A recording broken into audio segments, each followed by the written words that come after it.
You are listening to the Oracle of Light. I am your host, Shauna Domalain, and I am just so excited today for this conversation. I have the lovely Charlotte Lomenda. Did I say that right? You Lomenda? did. You Lomenda? did. Okay. Yep. And she is a psychic medium and a healer. She's also here in the city that I'm in Canada. We are in Calgary, Alberta. I am just so excited that you're here today, and I can't wait for everyone to hear your story and your insights. So welcome. Thank you so much. You know what? I'm uber excited to be here. I've been a fan of yours. I've been watching yourself. I've been following you for a while now. So we're friends on Facebook, and I think I've watched a couple of your Instagrams. I've followed you. I've seen you grow, and you're just insanely wonderful. So yay! Thank you for having me. Aw, that is so fantastic. Thank you so much.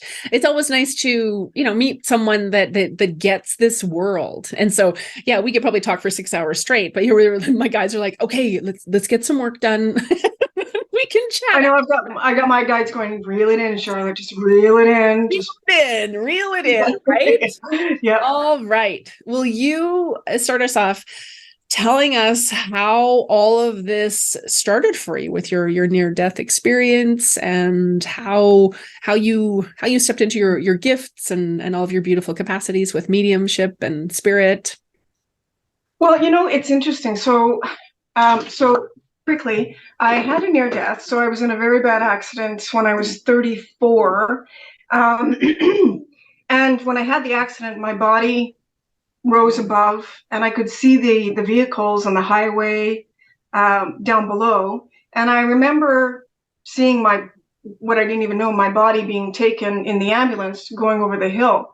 And at the time, I was just in this euphoric, like I could hear my kids were in the vehicle, and by the grace of God, they were fine. By the grace of God, they were fine. But I could hear them. And when I went into the ambulance, that's when everything went black. And yeah, so I remember rising above and just being surrounded by this white and yellow light. And the only word I could use to describe it was euphoria. And I didn't even know what that word meant, but it was just peace. It was calm. It was love. It was amazing. And that's when I heard this man's voice saying, "It's not your time. You need to go back." And I didn't even know what that all meant. So flash forward to being the next thing I know, I wake up in the hospital and I'm covered head to toe in bandages, and had a concussion, broken, like all of this was a write-off. My left side was a write-off. Then 4 months after that, or after I got out of the hospital, I remember just wanting to walk towards that light that I had felt. Mm-hmm. And I remember driving shortly after I got out of the hospital, and I literally pulled over to the side of the road and walked towards the sun because I wanted to get that feeling again. And and even walking towards the sun, I felt that energy that I felt the first time. And just this love, immense love that I had for everything, everyone. And I was going through a rough patch with my now ex-husband. And that's the reason why I had left and took my kids on this trip. I wanted to just air out my head and just wanted to know if I was doing the right thing, if I was making the right choice. So I thought, I'm just going to take the kids. We're going to go away and have this incredible, weekend away from that energy, that space, and just really sit with it. And when I came back, I had this love for him as well. And I thought, okay, I'm going to try to do my best and if I can do my best to do what I feel like I have to do to make this relationship work, that's what I'm going to do. And so 4 months went by, and I was in that love state again. But then about the 4 months, and I'm like, I don't know, it's still not feeling right. Still not feeling right. Then I had a stroke. When I had the stroke, the left side of my body went paralyzed. I was partially paralyzed for probably about, I want to say, for several months. So I had to really focus on trying to get it to work because this is my dominant hand, was my left. Yeah. And so when I had the stroke, the energy inside of me was incredible. didn't know what it was. I had no clue what was going on. And I was vibrating. I was vibrating when I would go out in public after I had the stroke. So again, I'm trying to, facilitate this arm. And in hindsight, it was actually quite funny because I'm left-handed. So I had to style my hair, and I do like my hair. So I had to figure out how to use a brush and blow dryer with my right hand. Well, my right hand sitting there going, I don't know what the crap you're doing. So I went to my left and I just styled. I had to do, and the makeup, and it was crazy. It was hilarious. If there was a camera somewhere, I swear to God, bloopers all over it. But anyway, got that side of me back. But then the energy thing wasn't going away. And I would go out in public and I'd be feeling myself, but then I'd be looking around and I'd be like, what the crap? Like I would just start to vibrate, and it would be the energy from the people, the energy from me. And what I now understand and believe for me was spirit on the other side. So I got all of this energy, just going crazy. And I had no clue what was going on. I literally thought I was losing my mind. Yeah. And it wasn't until, so it was, I know we'll talk about this in a bit, my guides guiding me to this new me.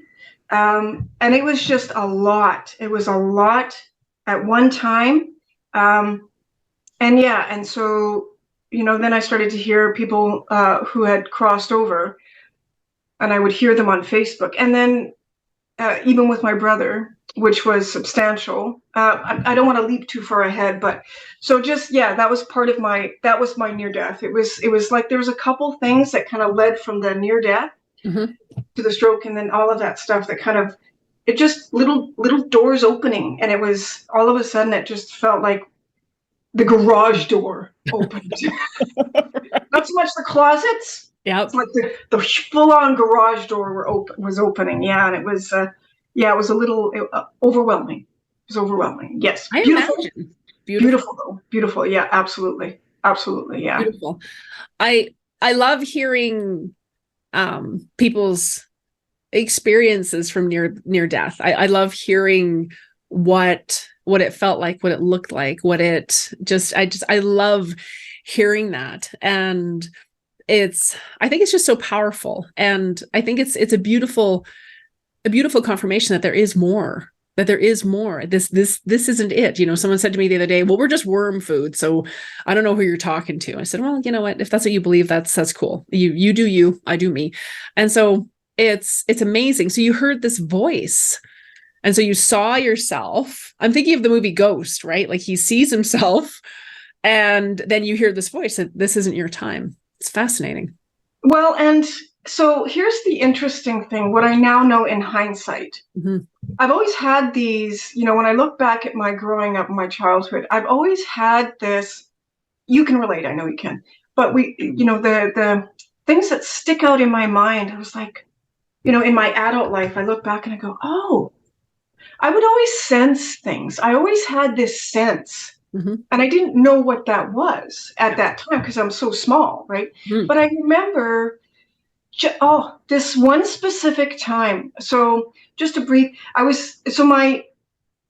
my childhood was, I had an abusive stepfather and an alcoholic stepfather and an alcoholic mother. And I remember being in the truck one time. There was a fight going on. They left me in the truck, and it was pitch black. It was winter. And I remember sitting in the truck, waiting for them to do whatever it is that they were doing, and sitting on the console of the truck. And the way that the truck light was sitting on my head, I had a toque on, and the light of the truck just surrounded the top of my head. And in that moment, when I should be stressed and afraid, and I probably was about 7-ish, 8-ish, I felt such peace because I had the way that the light was surrounding my head, and I knew what was going on, but I felt safe. And I don't even know how I felt safe, but I just felt safe.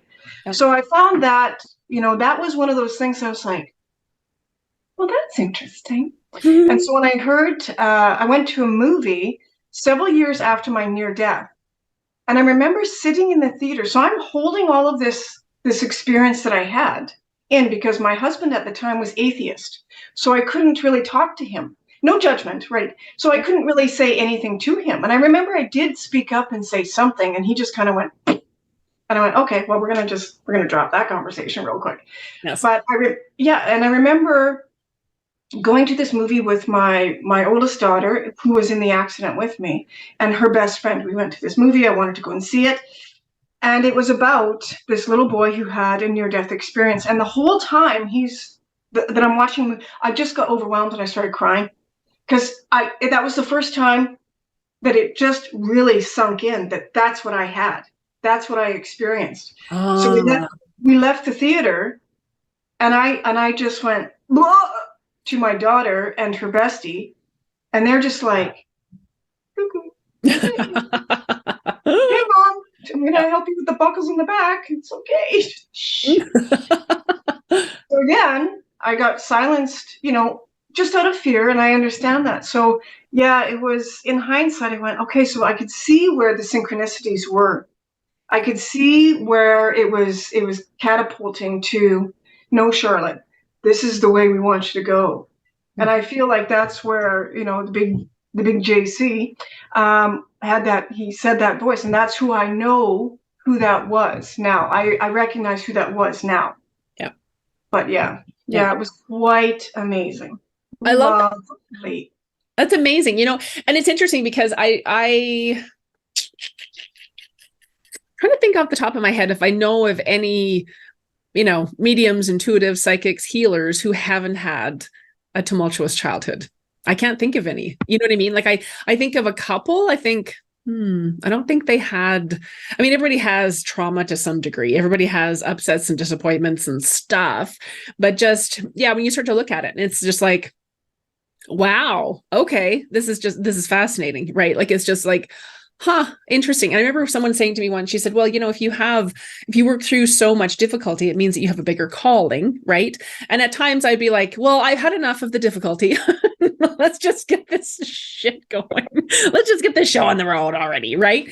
And I find that so interesting, right? It's just, I remember when my gifts, I mean, I was, I saw spirit from childhood. I called them the see-through people. And when my gifts started to reawaken after an accident I was in after my daughter was born, I remember hearing voices. I thought I was going crazy. I thought, oh my God, they're going to lock me up. And I would smell cigarette smoke. It was after they passed the bylaw here in Calgary that you couldn't smoke in restaurants. And we were in a restaurant, and I'm like, someone's smoking. Did you smell that? Someone's smoking. Oh my God. And my family, they're like, are you okay? And I'm like, is that a stroke? Is that a stroke? What is that? Right. And I'm like losing it. And this had been happening for weeks. And then finally I was out for a walk one day, and up ahead of me, there was this big, beautiful ball of light in the sky, and it was shimmering and glimmering, and it was just beautiful. And I froze, and there was no one else around. And I heard, my name is John. And I froze, and it was just like, John. Who is that? It's my grandfather. So he's my dad's dad. And so, my grandfather, John, and my grandmother, Monica, they came through first right out of the gates. And that's how my awakening started. Right. So it's beautiful. And now you mentioned your brother. Would you share a little bit more about your brother? Well, so my brother, Colin, he took his life when he was, I believe he was 34 when he took his life, which I find interesting. He took his life when he was 34, and he was the strongest one that came forward for me. So I find it quite lovely that you had shared with your grandfather and your grandma. In hindsight, my grandma came forward, just to deviate, going through a stressful divorce. I had to take my ex-husband to court, and I didn't have a lawyer. So I had to represent myself and fight to get child support. I remember sitting on the C train, stressed out of my freaking mind, and this is before Colin had passed. And I remember hearing my grandma's voice tell me, you're going to be okay. Because I was just heading into court. I've never been to court. Are you kidding me? I remember going into court, and on the C train, I remember her saying, you're going to be okay. And I went, and I just, the weight. And I went, okay. Bang on, yippee skippy. Nailed that one, yay. So flash forward, and then Colin had passed. With Colin, he committed suicide. So we're all sitting down at my sister's, and I remember, and again, not fully understanding, I didn't know what was going on with me, sitting down, and I remember he showed me in the depth of this morning. It would have been a few hours after they had found his body. We met, and I remember him showing me that he was surrounded by white light. And I remember he showed me he's had his arms out, and everybody always used, like, I always thought he looked like Jesus. I kid you not. And he was surrounded by this beautiful white light. So my family's outside, but my stepmom was inside, and she's obviously overwhelmed. We're sitting there. I'm overwhelmed. I looked at her, again, not understanding what's going on, and I told her, he just showed me, as I'm crying, that he is surrounded by white light. The peace that it gave her was incredible. Yes. Because I'm baptized Christian, and the belief that, they go to Neverland or whatever, yeah, I felt is wrong based on my experience of what he was showing me, yes. Letting me know he was at peace. Yes. So I could share that with my family. So he came through visually. He was helping me plan his service on the other side. Aww. So he was telling me to tell my sister what colors he liked, because my sister was planning my sisters were planning the service. And I'm sitting here still, again, not fully understanding what the actual is going on. He's telling me, well, my favorite color is blue. And I didn't know that about Colin. So Callie's going, yeah, that was his favorite color. And I went, okay, well, that's what he just told me. And she's like, okay. And so, like, all of this stuff. So I'm hearing him, I'm seeing him, I'm sensing him, I'm smelling him because he smoked. And so I can, all of this stuff. And I remember going to meditate over by Elbow Falls. Yeah. And I remember sitting on the rocks there and just being pulled. I wasn't really that huge into meditation, but my soul was starting to guide me to that. So I remember sitting there, and my friend was off because she was just like, you do you, boo. I'm gonna pick rocks. And I went, okay. So I went over and I did that. And then all of a sudden, Colin was literally right beside me when I was doing this meditation. Like, he came forward so clearly, and the peace that he brought me. And then he also helped me develop that, giving his daughters, he left behind 2 daughters. Yeah. So he wanted me to comfort them. But at the same time, I had to use a little bit of discretion because they were younger. So I didn't, I was still trying to figure out all of this stuff. But I wanted them to know that he was okay, because of course they're distraught. And he was giving them all these signs. And I was like, I have to tell them, like, I have to share with them that this is him. This is him with him, So I did, and it did give them peace, and it was giving them solace, and that was all I wanted to do. That was the whole intent. So to say that, he was the loudest, which kind of speaks volumes for his personality, because he was that guy. And he was making jokes on the other side. Yeah. Just briefly, again, going through all of this stuff, and I remember waking up, I think it was probably a day or 2 after he had passed. And again, I'm still kind of distraught. And I remember him pulling the plug out of our toaster oven.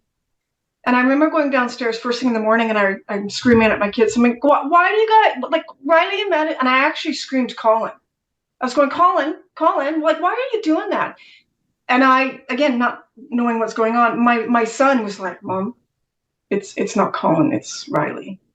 So I was like, oh, sorry, buddy. I'm sorry. Just, he goes, I didn't unplug the toaster. And I said, Madison, did you? And she's like, no, why would I unplug the toaster oven? It was Colin. He was sitting there playing jokes, and I was like, oh, okay. So yeah, that was part. And just quickly, I have to share another one. He was the one that was guiding me to move. So my poor kids, honest to God. But so I think I did find out what was going on with me. So we had his car, that he took his life in his car. So I took his car Mm. after he had passed, parked it in the back alley. My kids weren't really warm and fuzzy about that, but it was just what I felt like I needed to do. Mhm. So I took his car, and it was okay.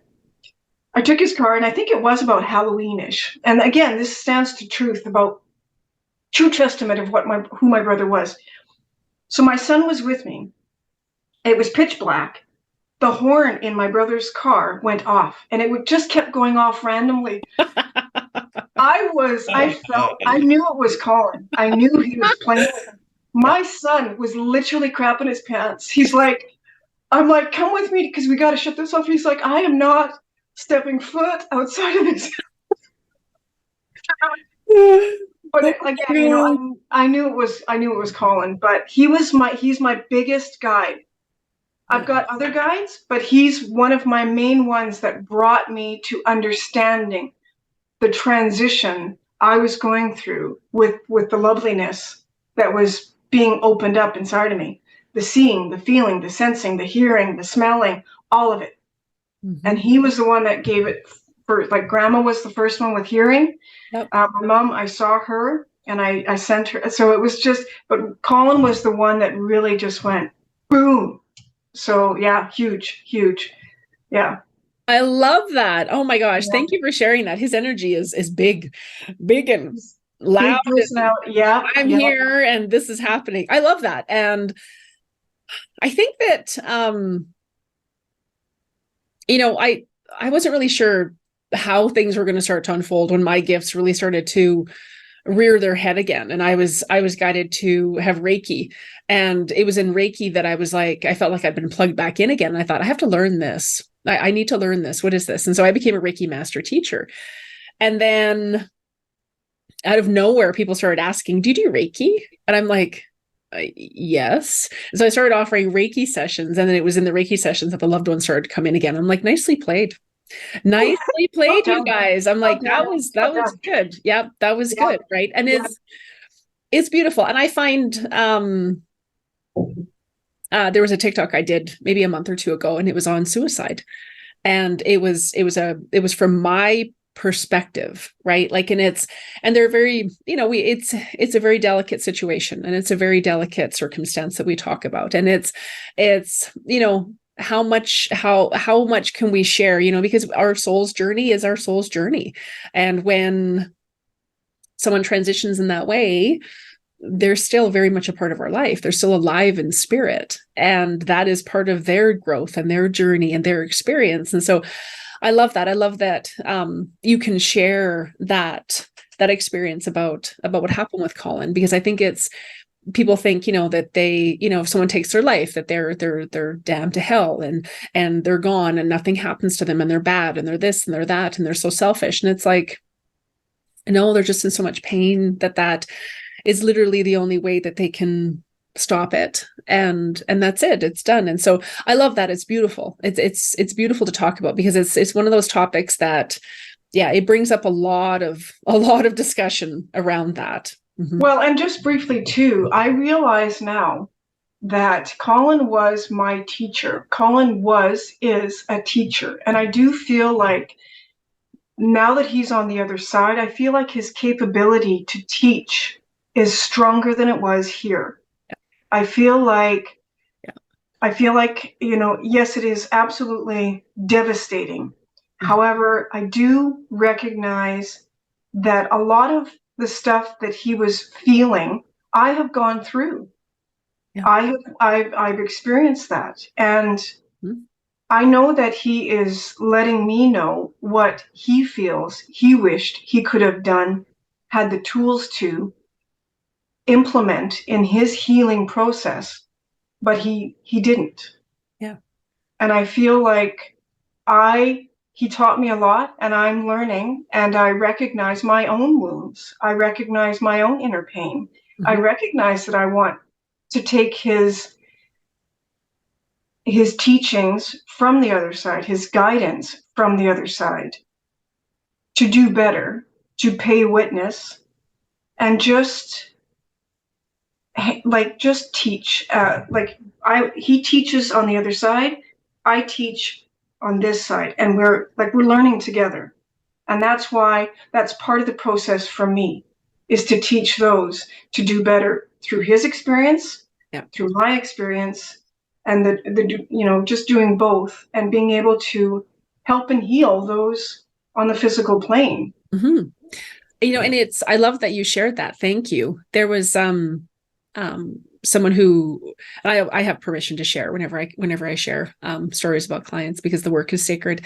I had a family who their beloved son and brother had taken his life, and it was fascinating when he came through in the reading, and he said, having gone through his life review and having looked at everything that he experienced while he was here in the physical, and having that experience, he said he realized that there were other ways. He realized that there were other options, that he simplified it. He said, I thought I only chose door A, and that was it, that was solidified. I couldn't change it. I couldn't change my mind. He said, I didn't realize there was a plethora of doors that I could have chosen, that there were other options. And he said it's like his mind got the best of him, and he's like, he felt like he had these inner demons and he just couldn't shut them up. And addictions always, that's very difficult to work through. So I love that we're having this conversation, because it's something, it's very delicate. It's very, it's multifaceted when someone does take their life, because people that are left behind, there's grief, and we could have done something and we should have known, and why didn't they reach out? And there's just so much that can come up with it. And I remember, and again, not negating anyone's loss whatsoever, I remember listening to Peter Crone talk once. He's the mind architect, and he said once something that stuck with me all these years, and he said, suffering is a choice. And he said, when we suffer, we're assuming that there could have been a different outcome. But what if there wasn't? How do we know that things didn't unfold the way that they were meant to, or the way that, and I find that brings peace to people, because it's, how do we know? We don't know. We don't know if we had made that call, if we had done something different, if we have no idea if that would have changed the outcome. And so I think it's a beautiful conversation to have, because it's so fantastic. Are you and Colin writing a book? Have you written books? I will be writing a book. I've started. Yeah, I've started. There's a couple books that I have in mind, but yeah. But that's the starting process. But that's a whole nother show. That's a whole other show. We'll have you back on when we've got the book on the airwaves. Yeah. And I love that. I think that's just so powerful. You'd mentioned Elbow Falls. That's where I go to find heart rocks from my son Jack. Right? And I love it. I love getting out there, and there's no one can get in touch with me. It's like there's some spots where I can see there's one little bar on my cell phone, but for the most part, it's like I am completely unplugged. It's just so beautiful out there. I love it. Just love the energy out there. So powerful. Absolutely. Yep. I absolutely agree. Yeah, it's beautiful. And for those of you who are not familiar with Alberta, it's about a 45-minute drive. And scenic and beautiful. It's beautiful. Oh, I can't wait till fall, till the leaves start changing. Oh, yeah. Oh, it's going to be so good. It's so good. Absolutely. And now I love the work that you do with helping people realize that they're not just here in this physical body having this life, that they are a spirit, or they have a higher self, that they have guides on the other side. Now, would you share a little bit about your work with, awakening people to their higher self? I find it's so interesting that even with the connection with my higher self, my first experience with that was the acknowledgement with, like, just sharing that story I shared with you about the truck light. I do feel like that was the higher self stepping forward, but at such a young age, not really understanding what that was. I just thought it was just captivating and beautiful, and like, oh my gosh, such peace. And I do feel at that time, in hindsight, that's what that was, my higher self showing me that this is where I'm meant to be. And just having that peace and that security, and just that knowing that it's going to be okay. It's a little scary right now, but you're going to be okay. So then you flash forward to, I remember staying at, or moving into my house, another one of the houses. And I remember going to bed, and so my kids would have been in their teens. I have 3 children. My oldest is 33, 22, and 23. But my 2 younger children were, I think they were sleeping, because it would have been about 2 o'clock in the morning-ish.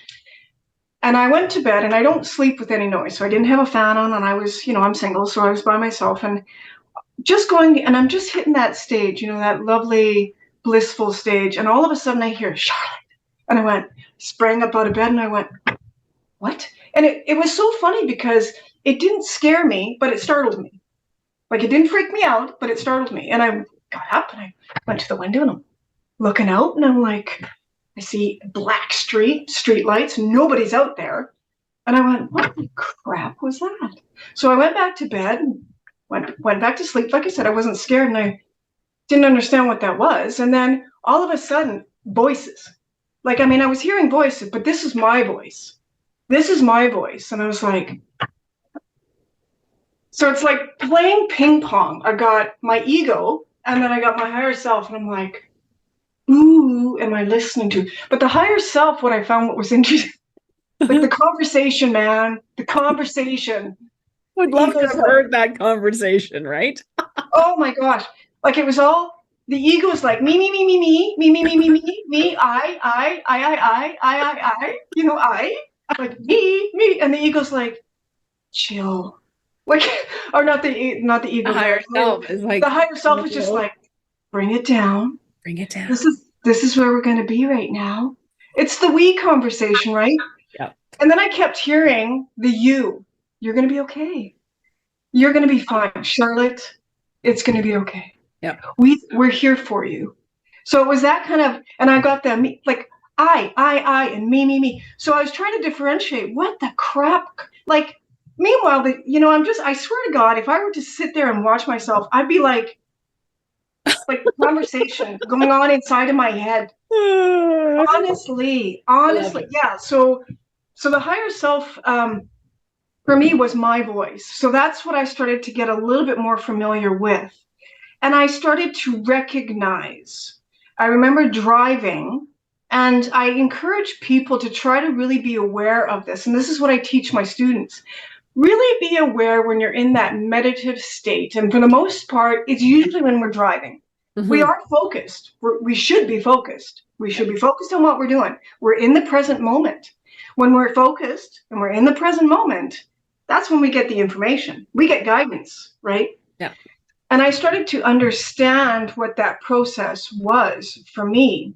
And I remember driving, and at that time, I wasn't working out. I wasn't going to the gym, wasn't really physically taking care of my body the way I wanted to take care of my body. And my soul's like, okay, we need to have this discussion. So I remember driving in the car, and I remember I need to start working out. The I. And for me, it was, right? For I. It was the vanity part. It was like, I need to, yeah. And then I heard my soul, my higher self going, yes, you do. Yes, you do. So I had the I need to start working out, because I was worried about the vanity part, the physical part. How you looked, like physically? Physically, yeah. And then my soul's like, yes, you do. So it was like that instantaneous, oh, okay, yeah. This is happening. This is happening. Yeah. So I had to, so that's again, recognizing, right? Mm-hmm. And then the we, I remember just going, okay, so I remember just dating on a dating site. That's a horror show conversation in itself. But anyway. Whole other episode series. That is. Oh, sunshine. Anyway, I remember talking to a guy online, and I said at that moment, I can't remember how it unfolded, but he said, what are your plans for the future, or something to that effect? And I said, we're going to change the world. And he went, okay, you know what? I think I need to go and get my eyes removed. So I'm going to let you go. Bye, crazy lady. Bye. Never heard from him again. But I do feel like that was the higher self connecting. We're going to change the world. And just actually physically hearing that was kind of like, and the feeling I got, the power I had behind that, the absolute affirmation, this is happening. We're going to change the world. Mm-hmm. And so we were talking just before we got on here. That was not my guy. He was gone for, I swear, like the dust was hitting my face, how fast he was running out the door, right? Yep. So yeah, that's what I try to teach people with connecting with the higher self. When we talk about angels and guides, I do feel like from my own personal experience, it Yep. does feel different. It does. Yeah. There's difference. So yeah, just just like like the first guide I had was an Indian chief, very powerful, very, very, very prominent. Yep. What I recognized with him was he was with animals. My connection with my Indian chief was animals. I call him Bill. He's Bill. Mine was Will. Yeah, mine, he had the big headdress and everything. Yes! Like, Story. That, right? It's like, like presence, right? Just that solid. And for me, it was like I said, the animal. Yes, the protector, yes. And then all the animals. Yeah. He was, when he came in, I was like, he didn't say a lot, but when he talked, it was like, I need to be listening. Well, and that's it. I love that you say that, because he doesn't talk. He stands there, but for him, it's the animals. He brings me the animals. Those are my messengers from him. Pay attention. Yep. You know, and then all of a sudden, all these animals coming into my path. Like, I kid you not, Shauna, I had a what is that? A cuckoo? It's a white bird with the big head thing. Oh, yeah. I know what you mean. Fly into my house, random. We don't have those in Canada. No, not the big one. It flew into my house and it landed on my shoulder. I can't make this up. No way. An iguana across the street. A lady needed me to help her with an iguana to capture this massive iguana. Like, it was crazy. And we we only have those here in like enclosures. They don't roam the streets. Yeah. No, that's what I mean. It was like, what the actual? And then dogs and cats and like, you name it. Yeah. So that was huge. So I connected with Bill. My second one was a monk. And when I had the conversation with the monk, I remember taking my dog out for a walk. Yep. And the monk came to me so clearly. And it was overwhelming because he actually pulled me back. So I'm getting ready to take my dog out for a walk. And it was overwhelming, the channeling that happened in that moment. I had to grab a book and I just started writing everything that he was coming to say. And I couldn't stop. I still have the book and I don't understand what it was, but I just wrote out everything. Yep. Went for my walk and he was talking to me the whole time. He was talking and I was sitting there and it was a man's voice and I saw that it was a monk.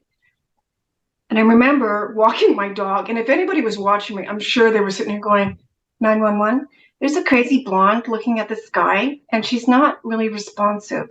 Because I was walking along and I was just like, because I was listening to him talk and I'm trying to absorb everything he's saying and I don't have a pen and paper, so I can't take anything down. And I get back to the house and it was gone. And so that was my second teacher. I've had the Chinese guru that's come to me, and he's actually taught me about the Tai Chi and the energy flow. So I've got him, and I've got the Indian god that comes to me, and he helps me connect with my essential oils. Nice. And my past life regression with him was I was coming out of a pyramid, and I was totally in the toga outfit, and I had the sand and then feeling the heat and the camel. So that was my connection with that guide. And he was again with my connection with the essential oils. Jesus comes to me. He's talked to me. He not a chatty Cathy, not gonna lie. He'll come to me. He'll sit and he just says what's on his mind. He's like, okay, so this. He'll show me. He'll take my hand. He'll guide me. Yep. And show me what the other side of what other worlds I should be looking at, or this is what's going to be coming forward. And he'll just guide me and just show me. But it was funny. He sat down beside me the one time. And I just sat there. And again, when you're on the other side, it's peace. There's no excitement. There's just mellow. You're calm. You're in that state, that zen. There is no drama. It is all love and it is all peace. And it is just pure bliss. And I remember sitting there and he sat beside me And he just looked at me and he said, they will come. They will be coming. Mm-hmm. And then that was it. And in my mind, I'm like, who? Like what? What are you talking about? Ooh, Like, what's happening? like, can you sit down? Can you write that out a little bit more for me? But in that state, when I'm on the other side talking, it's just like, okay, trust, surrender. All right. That's where we're at. Mm-hmm. But and like, for yourself, when the guides come forward, it can be challenging sometimes. I'm getting a lot better. I am. My ego is sitting here going, I'm just gonna sit this one out. I'm gonna sit over here, and I'm gonna let the soul and your guides. You do you, boo. I'm just gonna say, just call me back when you need me. Call me back. I'll be here. And Yeah. that's the ego, right? Yeah. It But is. it is hard. I find it challenging. I find it challenging sometimes. Yeah. Yeah. And it's something that and it's, like I shared earlier, when I started doing Reiki and the loved ones started coming in, I sat there and I thought, okay, if I'm doing this right. So you need to line up the right teachers and the right mentors and the coaches and all the people to help me to learn how to do this the correct way. And I find a lot of times I'm debunking stuff that's out there because Hollywood has done this incredible job of depicting what spirit communication is not. We are not conjuring the devil. We are not, being possessed and taken over. And there's just so much out there. And people I find will be afraid of, and you alluded to this earlier, people are afraid of what they don't understand. And then people start throwing stuff at stuff that they don't understand and they don't get it. And oftentimes people, when they start coming, kind of coming at me with stuff, it doesn't happen very often, but when they start, oh yeah, prove it. And then they come at me with this weirdo energy. It's interesting because those people they've had a loss that they haven't processed. And so it's interesting that, again, I love that we're having this discussion about the ego because, oftentimes I've heard, I did a lot of studying with Wayne Dyer, it's edging God out. It's, the ego has its own agenda. The ego is, and, I always tell people there are like two versions of Shauna. There is Earth Girl Shauna, who gets frustrated in traffic, who has tried online dating that we've talked about, right? There's Earth Girl Shauna that has wounds that she works through and triggers and I've had things happen in life and I love to eat ice cream, probably too much. And, it's just, there's that Earth Girl side of me. And then there is the other side of me, which is, I call her Shauna 3.0 because, after going through my divorce, I'm a totally new person. It's like, there's this other version of me that shows up as the best version of me. She's true. She's authentic. She stands in her truth and stands in her power and doesn't negotiate against herself. And so that is a lot of the work that you and I, we do. Yes, we channel loved ones and guides and angels and all of these beautiful energies. But I think a lot of our work is similar in the fact that I teach people how to live, what is life after loss? What does that look like? Yes, we've had this loss, but how do you show up as the best version of you? Because that's what they want for you. That is what our loved ones on the other side want for us. That's what our guides and our angels, that's what all the posse, that's what we're here to do ultimately, is show up as the best version of us and figure out, what does that look like? What do my gifts look like? And how do I want to share those gifts with the world? And yeah, like I used to teach a class years ago. It was how to tame your ego. And we called it the dragon, how to tame your dragon, in quotes, your ego. Cause it's like, anytime that we are embarking on anything new, it's going to start chirping. And it was so cool. I took this class with Sonia Chiquette and she taught us, and she said, I want you to have a visualization of what does your ego look like? And mine looked like a Doberman Pinscher. And her name was Sasha. And she was kind of a bitch, to be honest. I was like, ooh, I see it. I see you. And then she said, whenever you are doing your work, like you're meditating or you're working with clients or whatever you're doing, she said, you can ask your ego to be quiet, to lie down at your feet and be quiet. And I said to her in the class the one day, I said, she's not listening. Like I said, I'm telling her to lie down, be quiet, but she just gets louder. And she said, okay, here's what we're going to do. We're going to have your guides come in and you're going to see them physically take her and imagine she's going outside to play or whatever she's doing. And so that's where I had to start because my ego was so loud. And, my mother she was outrageously critical of everyone and just so unkind. And so I grew up thinking that that's normal. That's how you talk to yourself. That's how you think of people. That was instilled. And so I remember that to this day. It's like I would see my guides take Sasha, and she was outside and the door was shut. And it was like, oh, does she have to come back? Like, can we please just keep her? She's yours. She's yours. Please take her. And yeah, you're right. Like there was this time where I had to really understand, and and this comes with the work, right? Like I tell people, people would say to me, well, why are you charging to help people? And I said, well, this pays my mortgage. You don't get free dental work from your dentist, do you? I have spent thousands, tens of thousands of hours studying, traveling the world, reading, investing in myself, so I can be the best version of me that I can be. And a lot of people don't understand that when you do this kind of work, that you need to be as neutral as you possibly can. And like you said earlier, be in that space of love and just be the best that you can be so that that information can channel through you. And so it's fascinating. Like I love that. And you're right. Like a lot of people say to me, I don't even know what half these voices are in my head. And it's like, well, let's start to look at that, shall we? And you're right. Like the ego is like, I, me, I, and then it starts to blame everybody. And it's like, I tell people the easiest way to know if it's your angels is that angels are just love. That's it. That's all they know. They're not judgmental. They're not jerks. They're not wanting to drive over people. They don't get any of that, So it's fun. It's fun to start to kind of put everything in its category. Well, and it's true though, because and I sit here and I do this. So what I've started to do, so I took a monk course because that really, and all of a sudden I'm totally into Buddhism. Like it's just, yeah, I don't stick to one particular, like love is love, like period, end of discussion.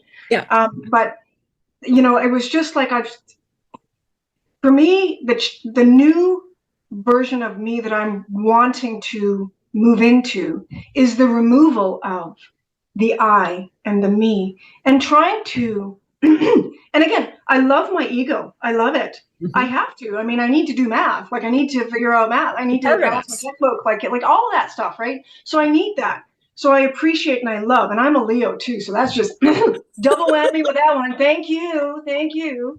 But so I try to really honor my ego and be gentle with her. And I am starting, and I don't even like saying I anymore. And so this is what's interesting too, when we're talking about the higher self, you will notice your soul starts to make things feel a lot more uncomfortable, or it just doesn't feel right.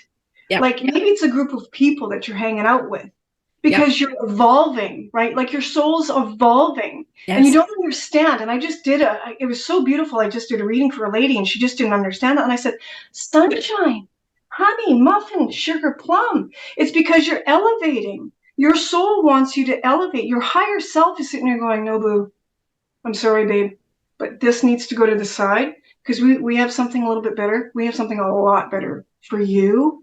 So you need to let this go. Cry, let it out, do what you got to do. Yep. But honey, it is so much better at this level. Mm-hmm. And when we were having the read and stuff, you could just see, she's like, oh, it was just, that's what that is. That's why I'm feeling like that. And I told her, I said, and I asked her, I said, when we're having the meeting, and this is so beautiful because the guides are like, okay, so she gets it. Charlotte gets it. So we're going to send this person to her and this guy to her. And I've had my guy friends, and Spirit knows when to have certain conversations. Yep. Right. And what conversations to have. And I love that they do that. I love that Spirit does that. So I'll be sitting there with my guy friends, because a lot of guy friends don't even, people in general, not guys or girls, but guy friends. And I remember the one guy I was sharing my story about the higher self, and he's like, wait a minute. Because that's so weird. And I went, no, honey, it's never weird. There's no such thing as weird in my world. So just lose that word. It's fascinating. It's incredible. It's amazing. You can use those ones. But he goes, I remember being in the house, and all of a sudden I hear my name. Mm-hmm. And he starts running around the house like a crazy man. He's like looking closet. I said, honey, you're looking even crazier when you're looking in closets and you're looking under the bed. Yeah. Just surrender and understand that that was your higher self. But I understand. I get it. I totally get you, boo. Yeah. But now that you know, start to connect or start to understand that when you're hearing the you, Yeah. the we, or your name in your voice, that is your higher self. You, we, name, higher self. I love Higher that. self. Right there. Yeah. You, And gentle, name. always gentle. Like you said, always gentle. Always gentle, always love. Always gentle. Yes, Yes. absolutely. Mm-hmm. Absolutely. And it's fascinating. And I remember Sonia Chiquette, she said, I love, you said weird. And she looked at me once and she said, weird is wonderful, right? And I was like, oh, you're right. Weird is wonderful. Because I grew up not feeling like I fit in anywhere. Like I was ostracized. I was a weirdo. I was this, I was that. My mother used to always say, what's wrong with you? And for the longest, probably 30 years, that was running in the back of my head. What's wrong with me? What's wrong with me? Anytime I'd make a mistake, what's wrong with me? What's wrong with me? And it was just like, wait a minute, there's nothing wrong with me. what? Wait a minute, right? And I find that so fascinating. I love it. I love this work because it really, once you have that experience where you're aligned with your higher self, your soul, your spirit, whatever you want to call it. Shauna 3.0, Joe Dispenza calls it, getting rid of the avatar to be future you, to be the true authentic you. Whatever you want to call that. It is so beautiful. There was a podcast I heard from, it was Brene Brown. She was on Tim Ferriss's podcast, and she talks about, usually at some point in your life, the universe, she calls it the universe puts her hands on your shoulders and she says, what the fuck you doing? What are you doing? She may not have swore. I added that. And it was funny because then she says, what happens at that point, if you hear the call, is typically things aren't working. You could be feeling stuck. Things aren't working. You're overloaded. You're overwhelmed. It's just, you're angry. You're frustrated. All of the ego stuff. The ego's driving the bus. And then she says, then you spend the next little bit of time, and that varies from person to person. I personally get in the arena and I'm like, let's go. What else have we got in here? Like I'm to the nth degree on personal development. And so she says, then you spend a certain amount of time undoing and unraveling from everything that you thought was you. And, people think they're having a midlife crisis. It's not a midlife crisis. That's your awakening. It's you becoming, right? It's your becoming. You are stepping into who you came here to be. And we all knew this coming in. This is what people forget as well. It's like I say to people, okay, I see a big table and I sit at that table with my guides and we chat about stuff. I pull in my masters, my teachers, my angels, my posse, we talk about stuff. Same thing happens before you come in. You know what your big mission is. You know what you're working on. You know what your triggers are. You know the stuff you're bringing in with you. And then you pick your family. You pick the family that's going to help teach you all that stuff, right? And then at some point, and it happens at a different time for everybody, and sometimes it takes an accident. Sometimes it takes a horrific, traumatic event. Sometimes it's just you wake up one day and it's like, oh, so it's different for everybody. And then you start to really wonder. I started to ask, is this all there is? And then I was in a bookstore. I was guided to go into this bookstore I'd never gone in before. And I picked up a book on spirit guides. And I was like, what do you mean spirit guides? Who are these? Like we're literally, it's wiped. Some of it's wiped and some of it stays. And it's really quite fascinating. And so it's really becoming who you came to be. And I love that. And so it's, yeah, go. No, so it was interesting too, that when I teach the higher self, the connecting to the higher self, like my personal experience has been that, yes, it's the voice. And usually, like I said, for me, that was the biggest connection with my higher self, was hearing my voice. Yeah. And then recognizing, like I said, initially it was, I wasn't sure what that was, but now in hindsight, that's what that was. And my higher self knew that I was maybe a better listener. I don't know at that time, but that was the first connection with the higher self. What I also believe is, when you're connecting to your higher self as well, I do feel like sometimes they will show you or they'll put you in a situation where you will be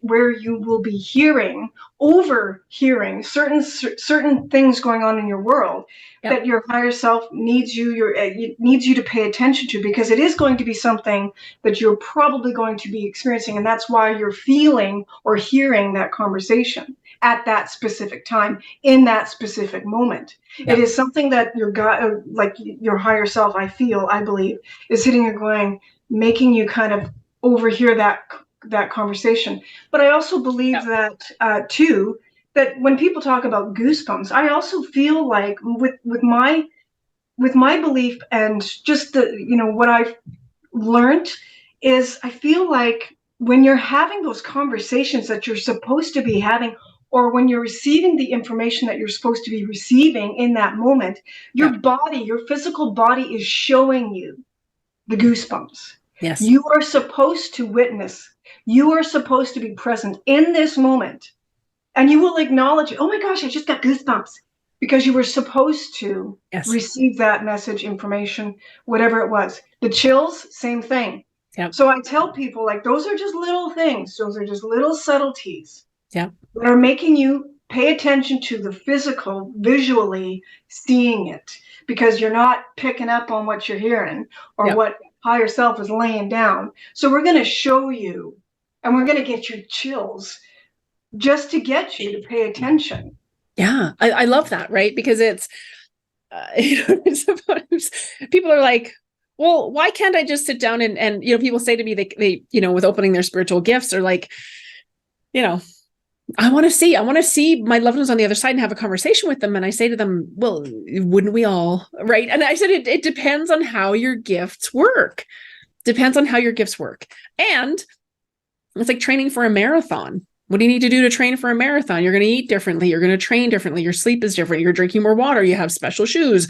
Da, da, da, da, da. I mean, your world shifts when you start training for something. Same thing with your spiritual gifts, right? Like I always tell people, on the days I work with clients, I meditate twice a day. I eat different. I don't talk a whole lot. We do still have a dance party in the morning, but my day looks different on those days. The days that I teach, I'm sure the same thing is for you, because we're bringing through so much energy. And we have a certain amount of that energy. So we need to make sure we're nice and topped up to be able to do that. And so it's fascinating with people, because and with Reiki as well, right? With energy work, it's like a rotor-rooter. It's going to go through and chew up what is not you, what doesn't need to be there, what isn't serving you, to make more room for who you truly authentically are. And so, and that's, it takes work. And a lot of people will, once it starts rearing its head, nobody wants to go into their childhood, but that's where this stuff landed, right? Like I tell people, those first 7 years, you're in theta brainwave. You are a sponge soaking up the good, the bad, the ugly, all of it. And a lot of it's passed down because people they're not conscious of what they're passing down. They haven't learned to love themselves. Yeah. So then it comes back to, right, learning to love yourself. And that's I believe, the true gift of making that connection with your higher self and embodying the higher frequencies and the higher energies. And, we can't eradicate the ego, but we can love it and we can understand it. And it has a place in our life. We need it. And so, absolutely. Yeah. And am I like this all the time? No. Like I said earlier, I mean, there's Earth Girl version, and she gets spicy and angry and frustrated and all of it. And I still have stuff I'm working on.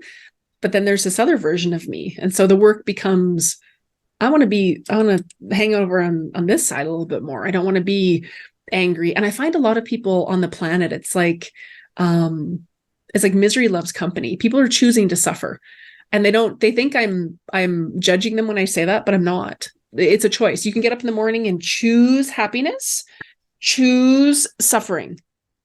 And we oscillate between the two. I get it. Some days I'm miserable, but it's like, it literally is a choice. And it's like, and we're so conditioned to that. It's almost like it's noble to suffer. It's noble to be in pain and relive the trauma. And they want to hang on to the story. And it's like, you could do that, but there's also another way. You could put all of that down, and then you can decide to design the life that you really would love to live. What I liked 100%, I love what I love about my own journey is that I feel like I've always said that I've had exactly what you said. I've got two people. There's Charlotte, the human, Yeah. and then there's exactly what you said, the authentic Charlotte. Yeah. That is who I want to and what I strive to become. Yes. Because in my growth, I see all this, I see, glimpses, or I feel, not even that I see, but I feel Yeah. this authentic Charlotte is just so loving and pure. And you can tell the difference. You really, Yeah. Oh, yeah. Yes. And I tell people, like I tell my students, you have exactly what you said. You have a choice. The empowering and beautiful thing is you have a choice. You can stay in your victim mode. And honey, I'm not judging because I've been there and I've done that. Sometimes it's the easiest. And I'm like, you know what? I'm not in the mood to be strong today. I'm going to sit in my victim. But then I feel like I pull myself out, or my higher self pulls my sorry little ego ass up and just goes, look, you've done this before. Yes. You can sit and wallow, we'll let you, but you know what it feels like to win and overcome. Yes. So are you going to sit here and wallow, or are you going to overcome like you've overcome everything else in your life? Yep. You choose, but the feeling is very different, and it's very empowering.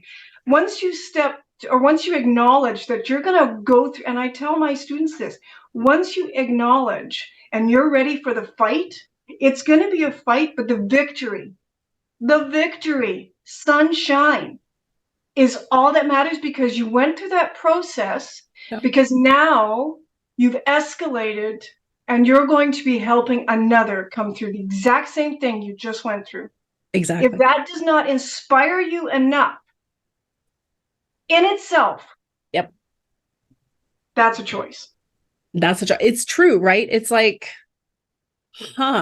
okay. What does Joe Dispenza call it? He says, instead of focusing on the life that you've already led, why not focus on the life that you would really like to have? And some people are like, oh, it's airy-fairy and you're not being realistic, and life is hard and you got to work hard and you got to do this, and it's like, sure, do we have responsibilities and we got to pay to keep the lights on? Yes. And we got to take care of stuff. Yes. But you can do it in a miserable state, or you can do it in a happy state. And, this is a lot of the stuff I did with Tony Robbins years ago was, what is the state that you're occupying? What is that? Is it misery? Do you wake up in the morning? And Joe Dispenza talked about this a lot too. He said, most people wake up in the morning and their mind just starts going into what was wrong. What was wrong yesterday? And I hated that. And that didn't work. And then the mind gets on a hamster wheel, and then it goes and finds more. It's like, yeah, remember this? Remember this? Oh yeah. Remember this person said this? Remember this? I used to say this about my mother all the time. This was fabulous. I said to her once, I said, it's like you have this pantry full of all of these little jars full of stuff from the past, little past hurts and, wrongdoings and all of this negative, hurtful, toxic stuff. And you've kept all of these jars over the years. And then out of nowhere, you will go in and start opening them and start spraying them on people and start bringing this stuff up. And it's just like, oh my gosh. And you mentioned this earlier too. It's really, when you step onto this path, you're going to lose relationships because people are not going to want to grow with you. And they're not supposed to. They're not supposed to, right? Season, a reason, a lifetime.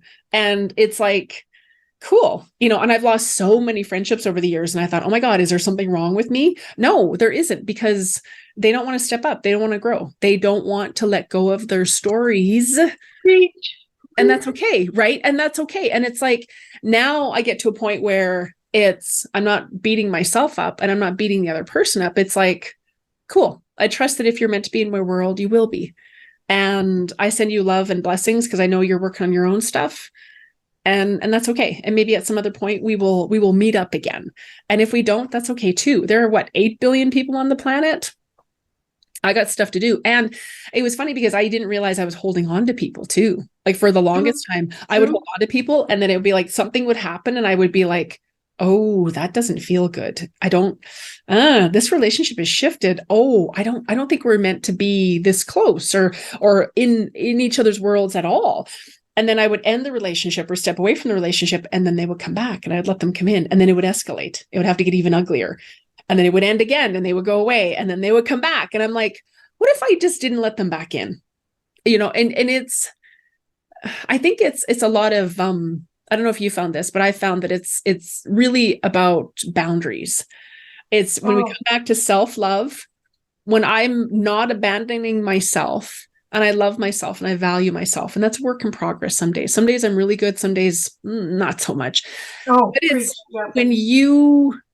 when you are your own protector, when you know that you have your back, the universe has your back, right? Your loved ones have your back. When you have that core that everything is going to be okay, then you can take that leap of faith and step into, more of what you're here to share and experience. And I find that over the years, it's almost like I've become a recluse at times. Yes, I'm very public and I do a lot on social media and I teach and I do all the things. But when I'm home alone, that's my sacred time. So if you want to spend time with me, it has to be something that's more fun than me being at home by myself. Like, yeah, I preach, because it's the same thing. Like, I mean, when we're called to do the work and just serious about it, like I'm not gonna lie. At the beginning, it was fun. It was interesting. It was exciting, and I was like, "Yay! I get to help people." Absolutely, and that was the huge part of it. yeah. Then I recognized that my soul still if I want to continue to do this work, I have to do that soul work. And again, it is a choice. Yes. It's a choice. And I felt, you know what? It feels so. If I can help with this part of who I am, this, just recognizing that I have this loveliness, and I can share that with people. So what happens if I really start to do the work on myself? What would happen then? Who could I help then? Yeah. And I have that. And again, it's that choice. And I understand. I almost look at it like, when I come across something in my world that I know that I have to acknowledge, and I know that it's a lesson, and I know that I have to learn, I sit here and I go, okay, crap. But then I sit here and go, no, I need to do this. I got to do this. And it's almost like it's that duplistic, conversation in the head, and the higher self's like, you got this, boo. We're here. We got you. It's going to suck. Yeah. But you're strong. You can do this. Mm-hmm. And so that's where, and then I drudge through it. And sometimes, like you said, I wake up and I go, really? But I allow myself. So I like I said, I do recognize, and I tell people this too: be gentle.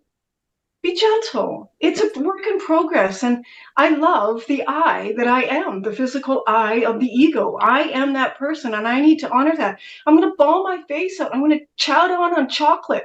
I'm going to stuff my face with chips. Yes. And if I want to do that, I'm going to give myself that permission to do that for the day, maybe the 2 days. But then after a while, I'm going to go, okay, I'm ready. Let's do this. Let's do it. Yeah. So I always, like I tell people with the higher self, just be gentle. It is a work in progress. Like, there is no such thing as perfection. No. When you are evolving, those who choose to evolve make a choice of understanding it's not going to be easy. The strong persevere. Those who are not ready to make that transition, that is okay too. Mm-hmm. But those who are ready to step into that higher self, that of who they are, the authenticness of who they were when they originally came, and even before they landed on this physical plane, they're meant to go through all of those. It's time to go through those hurdles. Their soul is ready. Let's do this. If you get set back, then that's okay too. But just know that you made it this far. Start again here and continue forth. It's a work in progress. It really is. So you got to just be gentle on yourself. I love that. I love our whole conversation, and I know that we'll be doing more. We'll have you back for more episodes, because it's I think it's opened up a whole new way of looking at things for people, and I'm excited for everyone to hear this episode, because it's important work, and you're right. It does take work, and the rewards are so incredible. There was someone that came to me years ago, and she was like, I just want to heal and get rid of all this stuff and be done with it. And I said, you're never done. And she looked at me, she goes, what? I said, you were never done. I said, it gets easier. I said, it gets easier. You get rid of the big stuff, the big things that happened. But I said, it gets easier. And then you have this resilience that you didn't know you had, and you're able to shift through and work through and get stuff. And I called our spiritual toolbox. I said, you've got stuff in your spiritual toolbox that will help with this. And then when you get stuck, that's when you find the right person to help you work through things. And so I think it's so enlightening and just so fantastic. Would you tell everyone where they can find you, what classes, what you have coming up? Tell us everything. Well, I do. If you wanted to book a reading with me, you can go to thesilverlininghealer.com is my website. I do offer classes. I do update my, usually on Facebook. And on Facebook, it's under Charlotte Lomenda. Okay. I do have Silver Lining Healer, but I do most of my posts on Charlotte Lomenda. And that's also, my Instagram is the Silver Lining Healer. Okay. And we will have all of that in the show notes for everyone so they can find you and follow you. And that's when I make my announcements too, of where I'm going to be touring and where I'm going to be offering classes and such. But yeah. That's perfect. Thank you. Thank you so much. Thank you for joining us. And thank you. Thank you so much for having me. It was like you said, it's wonderful when you can talk to people and just have a beautiful, beautiful conversation. Absolutely. Beautiful conversation. Love it. Thank you. Thank you.